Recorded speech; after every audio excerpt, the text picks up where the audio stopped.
नमस्कार, आप देख रहे हैं शिक्षा बाई आकांक्षा। मैं हूं आपके साथ आकांक्षा वर्मा। तो चलिए शुरुआत करते हैं आज की कहानी की, जिसका शीर्षक है खजाने की चाबी। एक गांव में एक बहुत ही बुद्धिमान व्यक्ति रहता था। उसका नाम था किशन। किशन के पास एक बहुत पुराना संदूक था, जिसे वह खजाने का संदूक कहा करता था। गांव वाले अक्सर उसके संदूक के बारे में बातें किया करते थे। कुछ लोग उससे कहा करते थे कि अब तो अपने संदूक का खजाना खोलकर दिखा दो। तो वह कहता, सही समय आने पर मैं अपने संदूक को खोल दूंगा। उसी गांव में राजू नाम का एक छोटा सा लड़का रहता था। उसे हर वक्त हर काम को करने की जल्दबाजी रहा करती थी। उसके अंदर धैर्य और धीरज बिल्कुल भी नहीं था।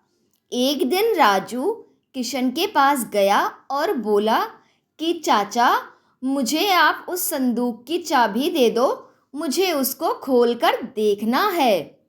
किशन ने सोचा कि आज राजू को कुछ सीख सिखानी पड़ेगी, इसलिए उसने राजू को चाबी दे दी।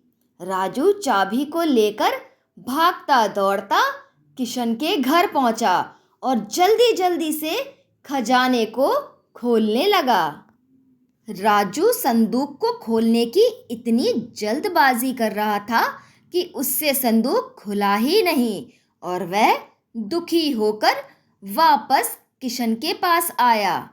तब किशन ने उससे कहा कि यह चाबी उस संदूक की ही है। जाओ, इस चाबी से उस संदूक को धैर्यपूर्वक खोलो, फिर देखना। राजू दोबारा से गया और उसने बहुत शांतिपूर्वक उस संदूक को खोला और वह संदूक खुल गई। उसमें से एक बहुत सुंदर किताब निकली। अब राजू समझ चुका था कि असली खजाना दौलत नहीं, ज्ञान और धैर्य है। इस कहानी से हमें यह सीख मिलती है कि धैर्यपूर्वक किया हुआ काम हमेशा सफल होता है। धन्यवाद।